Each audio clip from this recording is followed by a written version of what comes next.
नमस्कार दोस्तों, आप सभी का स्वागत है आपके अपने YouTube चैनल जी के बाई दीवान सर पे।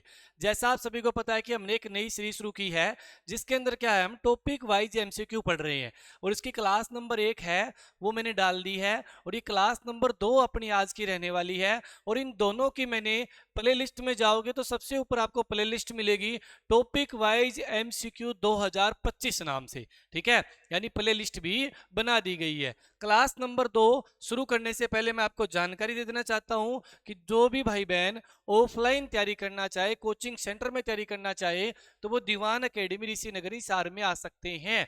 बिल्कुल हिसार में कोचिंग सेंटर रहेगा।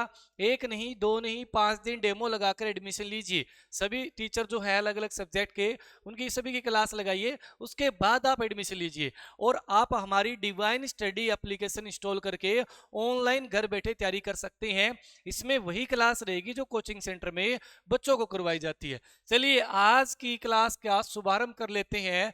पहला क्वेश्चन मैं स्क्रीन पे लगा लेता हूं। लीजिए, पहला क्वेश्चन आपको स्क्रीन पे दिखाई दे रहा है। किस विद्वान द्वारा हरियाणा को हरि धानक्या से संबोधित किया गया है? यानी हरियाणा की बात कर लें तो बहुत सारे विद्वानों ने हरियाणा के अलग अलग नाम बताए हैं पुराने समय के। बिल्कुल जी, तो इनमें से कौन सा ऐसा विद्वान है जिसने हरियाणा को हरि धानक्य कहा है? ठीक है जी, हमने बहुधानक्य तो सुना है, ये हरिधानक्य और है क्या? बिल्कुल, बहुधानक्य का जिक्र आए ना, वो तो महाभारत में कहा गया है। बहुधानक्य कहाँ कहा गया है? एग्जाम में आए कि बहुधानक्या। ठीक है, ये शब्द कहाँ मिलता है? तो इसका आंसर क्या हो जाएगा? महाभारत। ठीक है, यहाँ पे तो महाभारत हो गया। बहुधानक्य का मतलब प्राप्त अनाज की भूमि। ठीक है, बहुत ज्यादा धन दौलत होती थी इस जमीन पे, तो बहुधानक्या कहा जाता था। यहाँ पर शब्द क्या है? हरिधानक्या शब्द प्रयोग किया है किस विद्वान ने? तो राइट आंसर क्या होगा इसमें से? राहुल सांकृत्यान। सही आंसर क्या रहेगा? राहुल सांकृत्यान ने यूज किया है। वही बात करें, महाराज कृष्ण ने हरियाणा को हरना नाम से संबोधित किया है। किस नाम से? हरना नाम से। और यदुनाथ सरकार जो है, इसने हरियाणा को हरियाल कहा है। क्या कहा है? हरियाल कहा है। हरियाल। लीजिए, इन्होंने हरियाल कहा है। Doctor HR. गुप्ता ने हरियाणा को आर्याना कहा है। आर्याना। ठीक है, आर्यानों का घर इसका अर्थ निकलता है। हरियाल का मतलब हरी भूमि अर्थ निकलता है। हरना का मतलब लूट पाट वाला एरिया अर्थ निकलता है। तो देखिए कैसे याद करें इनको। पहले मैं यहां से शुरुआत करता हूं। Doctor HR. गुप्ता, इसमें डॉक्टर दिखाई दे रहा है, गुप्ता दिखाई दे रहा है। मान लीजिए गुप्ता जी थे, ठीक है, बेचारे बूढ़े थे। गुप्ता जी को क्या है? चोट लग गई। चोट लगते ही कहां जाएंगे? डॉक्टर के पास। गुप्ता को चोट लगी, डॉक्टर के पास गया। ठीक है, लेकिन जब चोट लगी ना, तो सबसे पहले गुप्ता जी के मुंह से क्या निकला? अरे माँ, चोट लग गई। क्या बोला? अरे माँ। तो आर्य से क्या करेंगे? आर्याना। यानी जब भी आपको ऐसे कर लो, गुप्त चोट लग जाए, क्या लग जाए? गुप्त चोट लग जाए, आपको पता ना लगे कि भाई हड्डी टूटी है या नहीं टूटी, दर्द कितना होता है, आर्य तो बोलोगे ना। गुप्त चोट लगती है, आर्य तो बोलोगे पक्का। तो ये आर्याना हो गया। यदुनाथ सरकार, सरकार क्या चाहती है? सरकार चाहती है हरा भरा हरियाणा हो, हरियाली हो हरियाणा में, है ना। बिल्कुल, सरकार हमेशा, यदुनाथ सरकार आदमी का नाम है, ये विद्वान है, इन्होंने हरियाणा को हरियाल कहा है, ऐसे याद हो जाएगा। अगर बात करें महाराज कृष्ण, तो महाभारत में भगवान श्री कृष्ण थे, है ना। और महाभारत में कितनी लूटपाट हुई थी आप सभी को पता है। और लूटपाट का नाम क्या है? हरना। यानी महाभारत में हार जीत का फैसला, यानी हार का फैसला भी भगवान श्री कृष्ण के हाथ में था।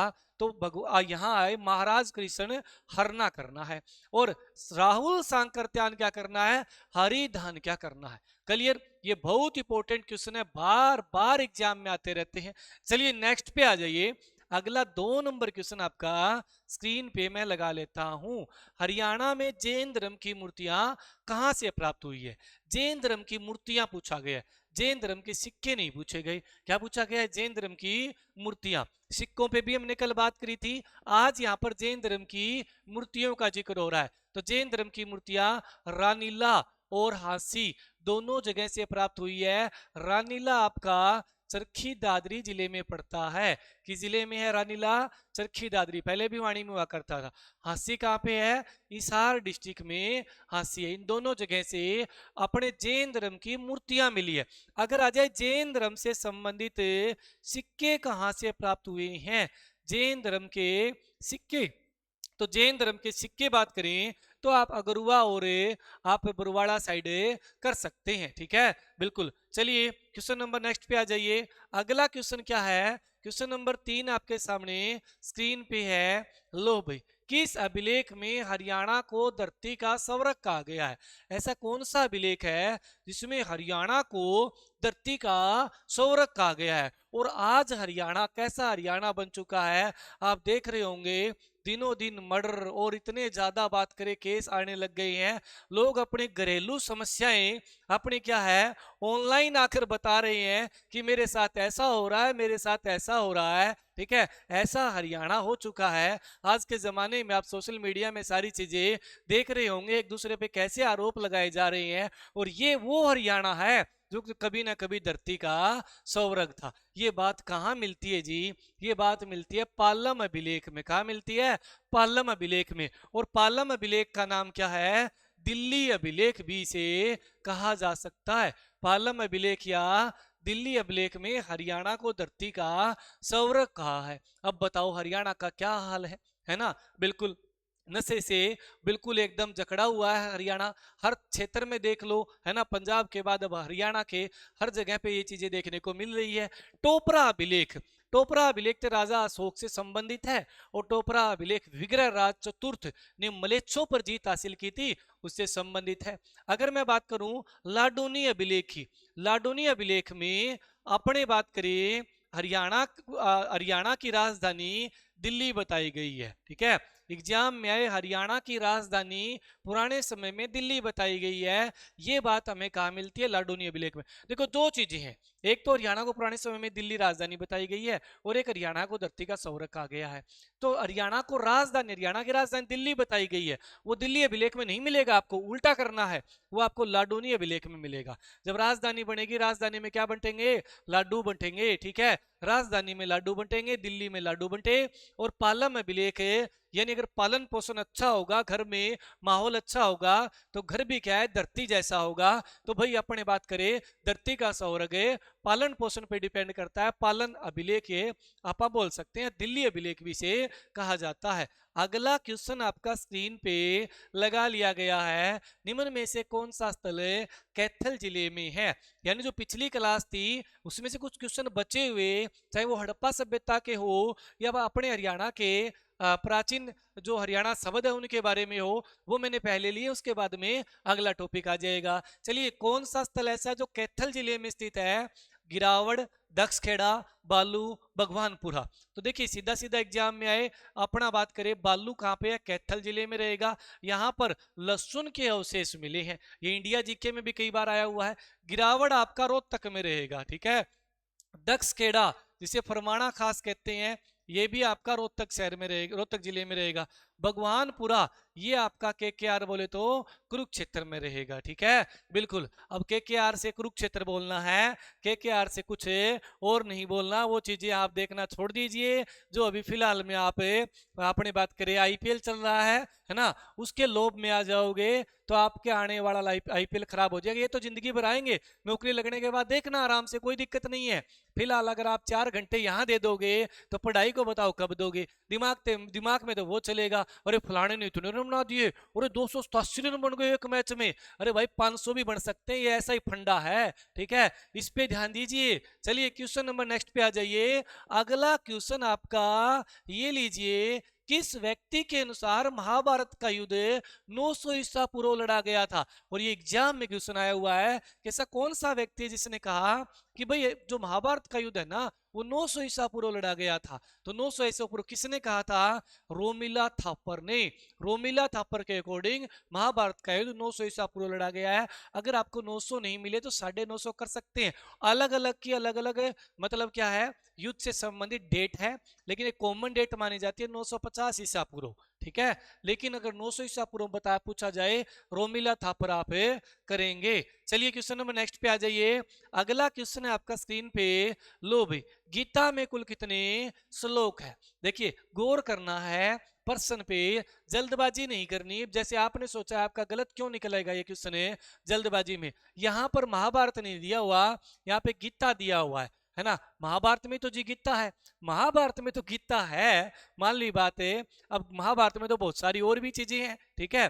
तो गीता के अलावा और क्या है जी? गीता के अलावा अगर बात करें, गीता तो बहुत बाद में जब युद्ध शुरू हुआ तब सुनाई गई थी, उससे पहले क्या कोई श्लोक नहीं हुए, है ना? बिल्कुल। तो अगर मैं बात करूं, गीता में 700 श्लोक है। कितने श्लोक है जी? 700 श्लोक है। महाभारत में स्टार्टिंग में 8800 थे, फिर 24,000 हुए, फिर 1,00,000 हुए। जब 1,00,000 श्लोक हुए तब इसका नाम महाभारत पड़ा। उससे पहले भरत नाम था, उससे पहले जय संहिता नाम था। क्लियर जी? चलते हैं क्वेश्चन नंबर नेक्स्ट पे। अगला क्वेश्चन है आपका, गीता के उपदेश का उल्लेख कौन से पर्वों में मिलता है? ये भी एग्जाम में आया हुआ है। गीता के अपने गीता के उपदेश का उल्लेख, भी गीता के उपदेश दिए गए थे सर्वप्रथम है। अगर बात करें इसका कौन से पर्व में जिक्र है, तो इसका भाई अगर बात करें अनुशासन पर्व, आदि पर्व, सभा पर्व, विराट पर्व, ई ऑप्शन आपका विषम पर्व। कौन सा? विषम पर्व, ठीक है। ये ऑप्शन आपके सामने रखे जाएं तो क्या आंसर देंगे? विषम पर्व आपका राइट आंसर होगा। इसमें ऑप्शन डालना भूल गया, कोई बात नहीं। विषम पर्व, और विषम कौन सा है? छठा पर्व है। विषम कौन सा पर्व है? छठा पर्व है, ठीक है। बिल्कुल। आदि पर्व सबसे पहले वाला पर्व है जिसके बारे में वर्णन किया गया खाली महाभारत का। और सभा पर्व में द्रौपदी का चिरहरण हुआ था, वो सभा पर्व में हुआ था, ठीक है भाई। वो कहाँ हुआ था? सभा पर्व में हुआ था। चलिए नेक्स्ट पे आ जाइए, अगले क्वेश्चन पे आ जाते हैं। और अगर बात करें अगले क्वेश्चन की, पांडवों द्वारा मांगे गए 5 गांव जो थे उस समय, उनमें से आज हरियाणा में कितने गांव है? ठीक है। इससे क्या क्लियर होगा? इससे एक तो 5 गांव क्लियर होंगे, और वो कहाँ कहाँ है वो भी क्लियर हो जाएगा। तो हरियाणा, पांडवों ने कौन कौन से 5 गांव मांगे थे? नंबर 1 बात करूं, पांडुप्रस्थ। कौन सा? पांडुप्रस्थ। और दूसरा कौन सा? पांडुप्रस्थ को बाद में पनप्रस्थ कहते हैं। और एक सोनप्रस्थ। कौन सा? सोनप्रस्थ। सोनप्रस्थ बोले, बाद में स्वर्णप्रस्थ कहने लग गए, बाद में सोनीपत कहने लग गए। पानीपत यहाँ ब्रैकेट में लिख देता हूं मैं, और यहाँ पर ब्रैकेट में सोनीपत हो गया। ये दो चीजें तो ये हो गई। अगले पे आ जाते हैं। एक आपका तिलपत। कौन सा है? तिलपत। तिलपत हो गया। तिलपत आज बात करें जिला है यूपी का, तो ये यूपी में हो गया, है ना। और कौन सा रह गया जी? इंद्रप्रस्थ। कौन सा? इंद्रप्रस्थ। इंद्रप्रस्थ, ठीक है। एक बागपत, भाई ये इंपॉर्टेंट है, बागपत, ठीक है। बागपत आपका यूपी में है। और आपका जो तिलपत है ये आपका, माफी चाहूंगा, फरीदाबाद करना है। कहाँ करना है? फरीदाबाद में पड़ता है। और इंद्रप्रस्थ जो है ये कहाँ पे है? ये दिल्ली, दिल्ली को कहा जाता था इंद्रप्रस्थ पुराने समय में, ठीक है। इंद्रप्रस्थ दिल्ली, तिलपत फरीदाबाद में है, सोनप्रस्थ सोनीपत हो गया, पांडुप्रस्थ पानीपत हो गया, बागपत यूपी का जिला है, बागपत जो कि सोनीपत पानीपत से लगता है, ठीक है। अब बताइए हरियाणा में कितने हैं? हरियाणा में अगर हम इनको काउंट करने लग जाएं तो देखो, नंबर 1 पे आपका पानीपत, ये हो गया आपका कौन सा? पानीपत वाला। नंबर 2 पे आपका सोनीपत हो गया। नंबर 3 पे आपका बात करें तिलपत हो गया। दोनों तो ये तो हरियाणा में नहीं, ना दिल्ली ना यूपी। 3 राइट आंसर क्या हो जाएगा? 3 इसका सही आंसर हो जाएगा। इसका स्क्रीनशॉट ले लीजिए। ये 5 गांव मांगे गए थे पांडवों के द्वारा कौरवों से, ठीक है। उसके बाद युद्ध की शुरुआत होती। अगर ये दे दिए जाते तो युद्ध नहीं होता, लेकिन ये सारी चीजें क्या है अपने भाई फिक्स थी। चलिए अगले क्वेश्चन पे आ जाइए। थानेसर में वर्धन वंश और पुष्यभूति वंश की स्थापना किसने की थी? तो थानेसर में, कहां पे? थानेसर में। मोस्ट इंपोर्टेंट रहेगा थानेसर में। देखो वर्धन वंश या पुष्यभूति वंश, तो आपको राइट आंसर क्या करना है? पुष्यभूति करना है, ठीक है। पुष्यभूति करना है। एग्जाम में आए हर्ष के एक अभिलेख के अनुसार, हर्ष के एक अभिलेख के अनुसार, अभिलेख के अनुसार वर्धन वंश का, अभिलेख के अनुसार वर्धन वंश का पहला शासक कौन था? पहला शासक कौन था? ठीक है, ये भी जानकारी मिलती है हर्ष के अभिलेख में।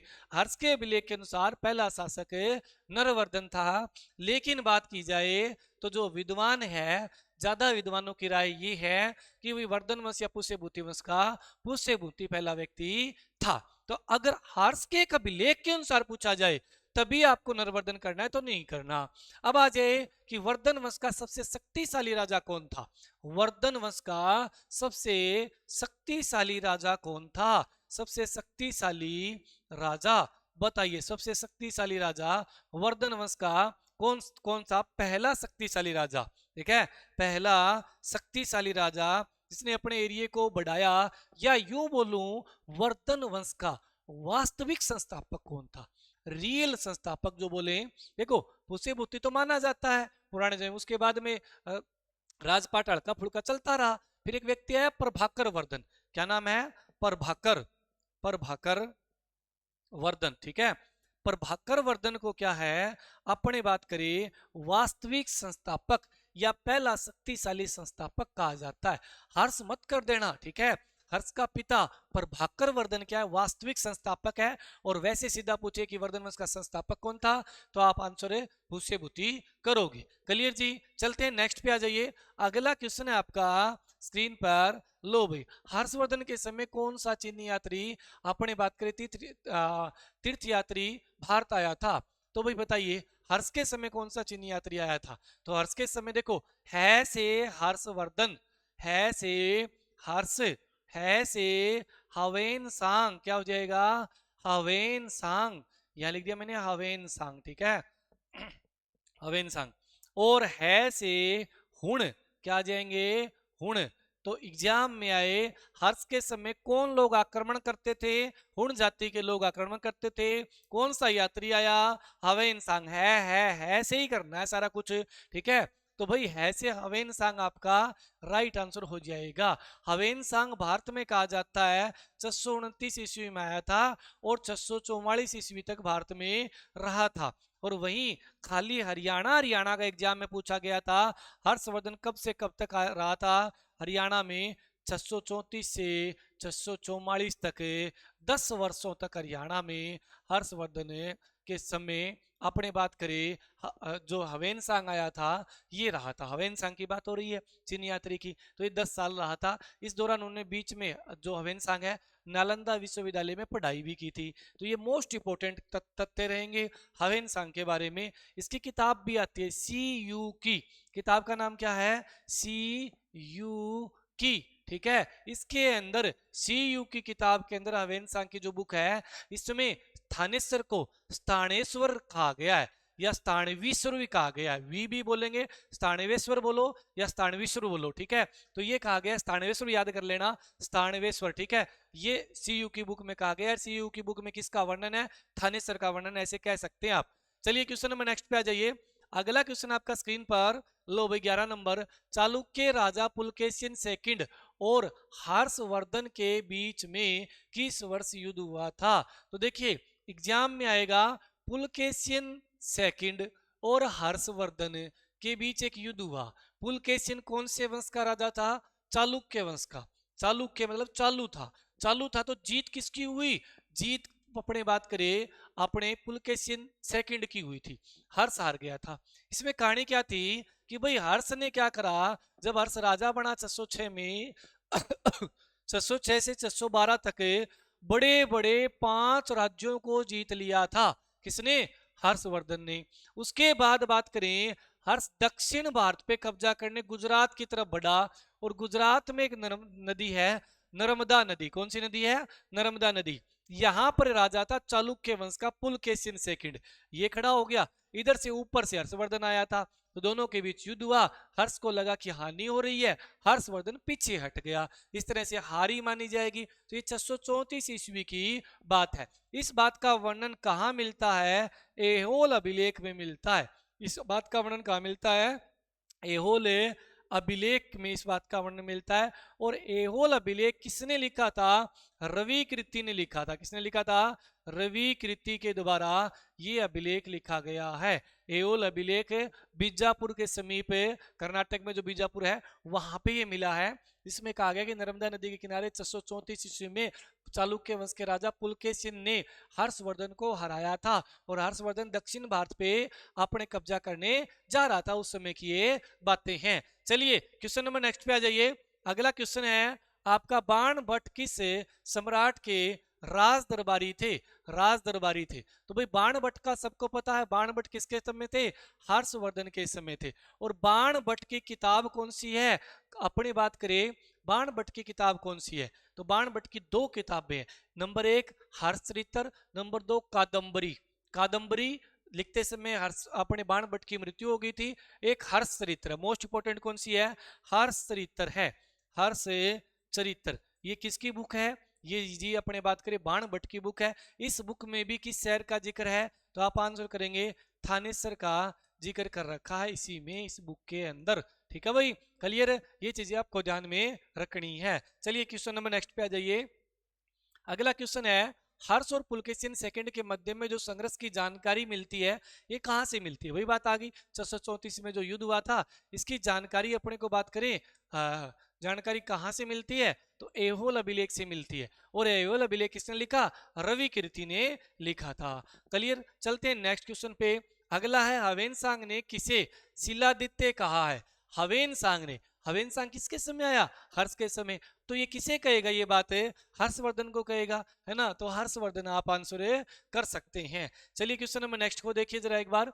अगला क्वेश्चन है, बंगाल का कौन सा शासक हर्ष का समकालीन था? है ना, बंगाल का वो शासक बताइए जब हर्ष राजा था तो उस समय बंगाल का राजा था। अगर मैं बात करूं बंगाल का शासक कौन था? संसाक था। ठीक है, वैसे ये गौड़ वंश का था। कौन से वंश का था? गौड़ वंश। ठीक है, और गौड़ वंश कहाँ था? बंगाल में था। ठीक है, संसाक था। एक मालवा का शासक था, मालवा। ठीक है, मालवा के शासक का नाम क्या था? देवगुप्त था। क्या नाम था? देवगुप्त था मालवा के शासक का नाम। एक वल्लवी का राजा था, वल्लवी। ठीक है, दुरोसेन नाम था। क्या नाम था? दुरोसेन। ठीक है, दुरोसेन। इन तीनों ने मिलकर प्लान बनाया था। संसाक ने, देवगुप्त ने, दुरोसेन ने मिलकर क्या प्लान बनाया था कि जो ग्रह वर्मा है, यानी जो हर्ष हर्ष और हर्ष से बड़ी अपने बात करें राजेश्री, उसकी बहन राजेश्री, और उससे बड़ा कौन अपना बात करें हर्षवर्धन, राजेश्री, और अपना आ जाएगा यहाँ पर राज्यवर्धन। कौन आ जाएंगे? राज्यवर्धन। ये तीन बहन भाई थे। प्रभाकर वर्धन के तीन बेटे थे, मतलब पुत्र लगा सकते हैं तीन, मतलब जिनमें से दो पुत्र और एक पुत्री थे। ठीक है, ऐसे कह सकते हैं प्रभाकर वर्धन की तीन संतान थी। संतान शब्द सही रहेगा। तो इनमें से सबसे बड़ा कौन था? राज्यवर्धन। तो इन्होंने क्या करा, ग्रह जो ये जो राजश्री है इसकी शादी किससे हो गई थी? इसकी ग्रह वर्मा से हो गई थी। किससे? ग्रह वर्मा। और ग्रह वर्मा कहाँ का राजा था? कन्नौज का राजा था। ठीक है, ग्रह वर्मा कहाँ का राजा था? कन्नौज का। तो दोनों भाइयों ने क्या करा, हर्ष ने, राज्यवर्धन ने अपनी बहन की शादी ग्रह वर्मा से कर दी, कन्नौज के राजा से। और कन्नौज की बिल्कुल भी नहीं बनती थी। तीन ये तीन गुंडे थे, तीनों के तीनों मिलकर क्या है, इन तीनों ने, देवगुप्त ने, दुरोसेन ने और संसाक ने, इसको मार दिया। किसे मार दिया? ग्रह वर्मा को मार दिया। राजश्री को बंदी बना लिया। उसके बाद जाता है राज्यवर्धन इनको छुटाने के लिए। राज्यवर्धन ने क्या करा, देवगुप्त को तो मार दिया, लेकिन संसाक ने धोखे से राज्यवर्धन को मार दिया। यानी पहले तो ग्रह वर्मा मरता है, इन तीनों मारते हैं। उसके बाद क्या होता है, जब राज्यवर्धन जाता है तो राज्यवर्धन एक को तो मार देता है, देवगुप्त को तो, लेकिन बाद में खुद शहीद हो जाता है, खुद मारा जाता है। कौन है? राज्यवर्धन। अब बात आ गई हर्ष पे। हर्ष इन दोनों को मारता है, दुरोसेन को और संसाक था, इनको मारकर अपनी बहन को वापस से लेके आता है। और फिर क्या करता है, कनौज को दूसरी राजधानी बनाता है, क्योंकि थानेसर तो इनकी पैतृक राजधानी थी, अब बोल सकते हैं आपा, है ना। इसके पिता की भी थी, इसके भाई की भी थी, है ना, और उसके पहले दादा की मान लीजिए। लेकिन कनौज जो है वो कब कब्जे में आता है? जब इन तीनों को निपटाया जाता है, हर्ष के द्वारा इन दो को, और देवगुप्त को के द्वारा, अपने राज्यवर्धन के द्वारा देवगुप्त को निपटाया जाता है। इस तरह से कनौज दूसरी राजधानी बनाता है। कौन? हर्षवर्धन बनाता है। चलिए क्वेश्चन नंबर नेक्स्ट पे आ जाइए। अगला क्वेश्चन है आपका स्क्रीन पर, लो भाई, हर्ष की जीवनी किसने लिखी थी? तो हर्ष की जीवनी किसने लिखी? हर्ष की जीवनी बात करें, हवेन सांग भी है और बाण भट्ट की है। ठीक है, तो ऑप्शन में आपको देखो जीवनी कौन लिखेगा? ये तो एक चीनी यात्री था, ये तो चीनी यात्री था ये तो भाई। ठीक है, इसे तो अपनी यात्रा के बारे में वर्णन करा था यहाँ पे। लेकिन अगर हर्ष के जीवन के बारे में बात करें तो बाण भट्ट ने लिखी है। ठीक है, बाण भट्ट की जो बुक है उसमें अध्याय नंबर 3, ठीक है, तीसरा अध्याय, अध्याय है एक एक बुक में, मतलब हर्ष चरित्र जो किताब है ना, हर्ष चरित्र किताब में, किस किताब में? हर्ष चरित्र बुक के अंदर अलग अलग अध्याय है, इसमें 3 नंबर अध्याय के अंदर क्या है, हर्ष की जीवनी देखने को मिलती है। क्लियर जी। चलते हैं क्वेश्चन नंबर नेक्स्ट पे। अगला क्वेश्चन आपका स्क्रीन पर लीजिए, हर्षवर्धन की बहन राजेश्री का विवाह किसके साथ हुआ था? तो भाई राजेश्री का विवाह अभी हमने बात करी, ग्रह वर्मा से हुआ था। ठीक है, नरेश ग्रह वर्मा, और किसी में नहीं, मोखरी नरेश। ठीक है, मोखरी नरेश बोला जाता है, मोखरी वंश हो जाएगा इनका। लेकिन ये राजा कहाँ का था? ये कन्नौज का राजा था जी। कहाँ का राजा था? कन्नौज का राजा था। ये बात आपको ध्यान में रखनी है। चलिए क्वेश्चन नंबर नेक्स्ट पे आ जाइए। अगला क्वेश्चन है आपका स्क्रीन पर, लो जी 18 नंबर। नागानंद का रचनाकार कौन है? नागानंद, तो ये रचना है किसकी? हर्षवर्धन की। हर्ष खुद एक कवि भी था, एक अच्छा राजा भी था, अपने एरिया का बहुत ज्यादा विस्तार भी किया था। ठीक है, हर्ष की बात करें, हर्ष ने 3 किताबें लिखी। कौन कौन सी? हर्ष, अपने बात करें हर्षवर्धन ने प्रियदर्शिका, नागानंद और प्रियदर्शिका, नागानंद, इसके अलावा एक और हो जाएगी, मैं तीनों लिख देता हूं यहाँ पे।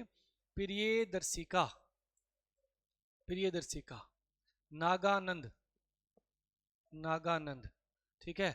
और एक और कौन सी रहेगी भाई? एक और रहेगी इनकी प्रियदर्शिका, नागानंद, आगे आ जाएगी मेरे हिसाब से, थोड़ी देर में दिमाग से स्किप हो गया। ये दो तो ये हो गई भाई, एक और आ जाएगी। एग्जाम में आएगा, आपसे पूछा जाए भाई अपने कौन सी रचना हर्ष की नहीं है, उसमें हर्ष चरित्र जो है ना, हर्ष चरित्र, ये हर्ष चरित्र आपको याद करनी है। ये बाण भटकी है, ये नहीं है, ठीक है। ये बाण भटकी है भाई, ये बाण भटकी है। क्लियर, ठीक है, आगे आ जाएगी, दिमाग में थोड़ा स्किप हो गया। प्रियदर्शिका, नागानंद और रत्नावली भाई, कौन सी? रत्नावली, ये लीजिए रत्नावली, ठीक है। बिल्कुल, कई बार क्लास में हो जाता है भाई, रत्नावली, ठीक है। तो ये 3 रचनाएं इनकी थी। कल चलिए क्वेश्चन नंबर नेक्स्ट पे आ जाइए, 19 नंबर पे भाई। 19 नंबर क्वेश्चन क्या कहता है? सम्राट हर्षवर्धन ने 2 महान धार्मिक सम्मेलनों का आयोजन किया था। तो देखिए इस क्वेश्चन का सोच समझ के आंसर देना है। सम्राट हर्षवर्धन ने 2 महान धार्मिक सम्मेलन आयोजित करे थे, कन्नौज प्रयाग में, प्रयाग थानेसर में, थानेसर वल्लभी में, या वल्लभी या प्रयाग में, ठीक है। तो आपको इसमें प्रयाग तो सब 3 में कॉमन दिखाई दे रहा है, तो प्रयाग तो आ गया, ठीक है। साथ में कन्नौज लेना है, कहाँ कहाँ? कन्नौज और प्रयाग में, ठीक है। कन्नौज तो इनकी राजधानी थी दूसरी भाई, थानेसर नहीं करना। कन्नौज और प्रयाग में अगर बात करें धार्मिक सम्मेलन है किए गए 2, ये मोस्ट इंपोर्टेंट क्वेश्चन रहेगा, थोड़ा सा आपको याद रखने मुश्किल होगा, लेकिन कन्नौज और प्रयाग आपको करना है। चलिए अगले क्वेश्चन पे आ जाइए। किस चीनी यात्री को वर्तमान सांख्य मुनि या यात्रियों का राजकुमार कहा जाता है? तो भाई वर्तमान सांख्य मुनि और यात्रियों का राजकुमार किसे कहते हैं? हवेन सांग को ही कहा जाता है। राइट आंसर क्या रहेगा? हवेन सांग ही इस क्वेश्चन का आंसर रहेगा। चलिए 21 नंबर क्वेश्चन को देखिए। हवेन सांग भारत में लगभग कितने साल रहा था? हवेन सांग भारत में कितने साल रहा? ठीक है, तो भारत में हवेन सांग आया था 629 में, ठीक है। और कब तक रहा था? 644 तक रहा था। तो आप लगा लीजिए कितने, 15 एक साल के नियर भाई हरिया भारत में रहा था। अगर खाली हरियाणा दिया जाए, खाली क्या दिया जाए? हरियाणा, तो 10 वर्षों तक हरियाणा में ये रहा था। बहुत इंपॉर्टेंट क्वेश्चन रहेगा ये। चलिए क्वेश्चन नंबर नेक्स्ट पे आ जाते हैं। अगला क्वेश्चन देखिए, हर्षवर्धन का जन्म कब हुआ था? मोस्ट इंपोर्टेंट, हर्षवर्धन का जन्म। देखिए जो अपने बात करें भिवानी बोर्ड की जो बुक है, ठीक है, Haryana board of school education, Haryana board of school education, ठीक है, उसके अंदर पूरा का पूरा इनका जो हरियाणा का इतिहास है, चाहे क्रांति हो, चाहे वर्धन वंश, चौहान वंश है, ये सारी चीजें दी गई है। और अपनी जो हरियाणा की नई सोच बुक आती है, कौन सी बुक है? हरियाणा की नई सोच, नीचे लिंक भी दिया गया, परचेज कर सकते हैं आप। तो उसमें भी ये सारा डाटा मिल जाएगा प्रॉपर देखने को। तो इसमें देखिए 590 ईस्वी आप करके आंसर दे सकते हैं, लेकिन 590 सभी में हो तो आप याद क्या करेंगे? 4 जून 590 ईस्वी, 4 जून 590 ईस्वी याद करेंगे, ठीक है। और वहीं मैं बता देता हूँ, दीवान एकेडमी में अगर आप ऑफलाइन तैयारी करना चाहते हैं तो ये सार आ सकते हैं, फोन नंबर ये दे रखे हैं, आपसे आते ही कोई फीस नहीं ली जाएगी। आप 4-5 दिन सभी टीचरों की क्लास लगाइए अच्छे से, ठीक है। और बात करें पीजी की, तो वो भी व्यवस्था है इस हार में। और ये डिवाइन स्टडी ऐप है, यहाँ ऑनलाइन आप क्लास लगा सकते हैं। फिलहाल में कौन सा बैच रनिंग में चल रहा है जी? तो फिलहाल में non stop, non stop batch है, हिंदी में लिखा मिलेगा नॉन स्टॉप बैच, ठीक है।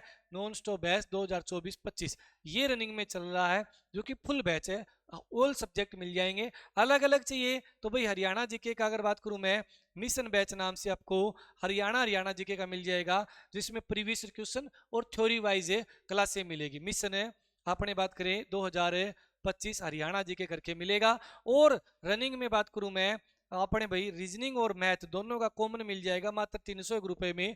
ये भी एक 301 रुपए में कोर्स है, ज्यादा प्राइस हमने नहीं रखे हैं।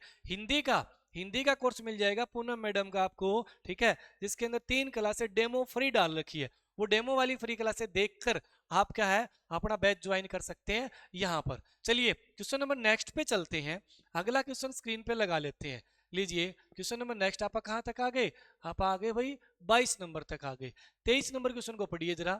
23 नंबर क्वेश्चन कह रहा है किस व्यक्ति ने कहा था कि गिद्दड़ को मारने के लिए, गिद्दड़ को करने, ये गलत लिख रखा है, गिद्दड़ को मारने के लिए क्या आएगा भाई, गिद्दड़ को मारने के लिए एक शेर ही काफी है। ठीक है ना। तो गाने भी आए हुए हैं पंजाबी, आपने सुना होगा है ना, शेर को मारने के लिए कितना दी टोली फिर दी है, ये वो कर दी है। वो टोली टाली कुछ नहीं कर दी, ठीक है। वो टोली शाम को देखती है जुगाड़, ठीक है। और अपने बात करें जो शेर जो नाचता है ना, वो जुगाड़ लेके नाचता है, ठीक है, डीजे के ऊपर। तो उन चीजों को छोड़ दीजिए, ठीक है। यहाँ पे आ जाइए, गिद्दड़ को मारने के लिए एक शेर काफी है। ये बहुत पुरानी कहावत है। जब बात आ गई थी, अपने बात करें प्रभाकर वर्धन की मृत्यु हो गई थी और बात आ गई थी राज्यवर्धन पर, है ना। यानी मैं बात करूं प्रभाकर वर्धन की, लीजिए मैंने यहां लिखा प्रभाकर वर्धन, ठीक है। उसके बाद में राज्यवर्धन और उसके बाद में हर्षवर्धन, वर्धन सबका लगा लोगे। प्रभाकर वर्धन ने 580 से और 605 तक राज किया था और उसके बाद में 605 से लेकर 606 तक राज किया था, खाली एक साल मात्र राज्यवर्धन ने, ठीक है। राज्यवर्धन, ये नाम सुना सुना सा लग रहा है, राज्यवर्धन ने। अब बात करें बाद में हर्ष राजा बनता है 606 से 647 तक, ठीक है। तो ये दोनों भाई थे और ये इनका पिता था प्रभाकर वर्धन। अब कहानी क्या थी, प्रभाकर वर्धन की मृत्यु हो चुकी थी, राज्यवर्धन राजा बना था। ऊपर से समस्या आ गई कि भाई ग्रह वर्मा जो इनका बात करे जीजा था और इसकी बहन जो थी राजेश्री, उसको बंदी बना लिया और इसके जीजा को मार दिया। अब ग्रह वर्मा को जो कनौज का राजा था, तो इसको अपने बात करें जब राज्यवर्धन घर से निकलता है तो उस समय हर्ष कहता है भाई मैं भी चलूंगा, भाई मैं भी चलूंगा, ठीक है। तो उस समय राज्यवर्धन कहता है कि गिद्दड़ों को मारने के लिए एक शेर ही काफी है, तू आराम से गुल्ली डंडा खेल घर पे, है ना। हर्ष बोला भाई ये बात है तो कोई बात नहीं, लेकिन धोखे से मारा गया राज्यवर्धन बाद में, ठीक है। फिर हर्ष जाता है और हर्ष बदला लेता है, ये कहानी रहेगी। तो ये किसने कहा था, राज्यवर्धन ने कहा था। राइट आंसर क्या हो जाएगा, राज्यवर्धन। चलिए क्वेश्चन नंबर नेक्स्ट पे आ जाइए। अगला, कौन सी रचना हर्षवर्धन की रचना नहीं है। अब आ गया ना क्वेश्चन, कौन सी रचना हर्षवर्धन की रचना नहीं है। प्रियदर्शी का आपने पढ़ा, बिल्कुल हर्ष की रचना है। नागानंद हर्ष की रचना है। रत्नावली हर्ष की रचना है।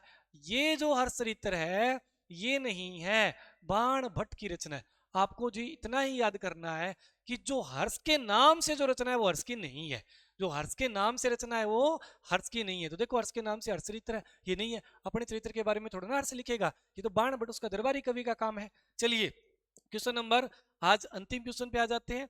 25वां क्वेश्चन, वर्धन वंश के बाद में हरियाणा में कौन सा वंश आया था। ये क्वेश्चन एग्जाम में ये भी पूछा हुआ है। वर्धन वंश के बाद में हरियाणा में कौन सा वंश आया, गुर्जर प्रतिहार वंश, ठीक है। गुर्जर प्रतिहार वंश आया था वर्धन वंश के बाद में हरियाणा में। क्लास कैसी लगी कमेंट किया करो, वीडियो को लाइक किया करो, अपने यार दोस्तों को शेयर कर दिया करो और चैनल सब्सक्राइब भी कर लेना, क्योंकि मैंने ये चीजें बताओ पूरी क्लास कर, कितने मिनट की क्लास हो गई, 33 मिनट की हो गई। मैंने कहीं बोला ये चीजें नहीं बोली, ठीक है। पिछली क्लास में देखना कहीं भी पिछली में एक बार भी ना बोला होगा, ये लास्ट में, ठीक है, बिल्कुल। और आप अगर हमारे साथ जुड़ना चाहते हैं तो हमारी डिवाइन स्टडी ऐप है भाई, ठीक है, प्ले स्टोर पे ऑनलाइन है, आप यहाँ पे कोर्सेज ले सकते हैं। नॉन स्टॉप फुल बैच मिल जाएगा, मिशन हरियाणा जीके मिल जाएगा, रीजनिंग मैथ का अलग मिल जाएगा, दोनों का कॉमन भी मिल जाएगा और हिंदी का भी मिल जाएगा आपको, ठीक है। या फिर आप दीवान एकेडमी में आइए, ऑफलाइन पढ़िए, ठीक है। 4 महीने का बैच है जो वो आपको अच्छे से करवाया जाए, एग्जाम जल्दी आ जाएगा। तो आपको क्या है, एक्स्ट्रा क्लासेस देके अपना काम टारगेट क्या है, सिलेबस पूरा करवाना है। आप एक नहीं 5 दिन डेमो लगाकर आप एडमिशन ले सकते हैं। चलिए आज के लिए यही क्लास को रोक देते हैं, अगली क्लास में क्लास नंबर 3 में मिलेंगे जी। धन्यवाद।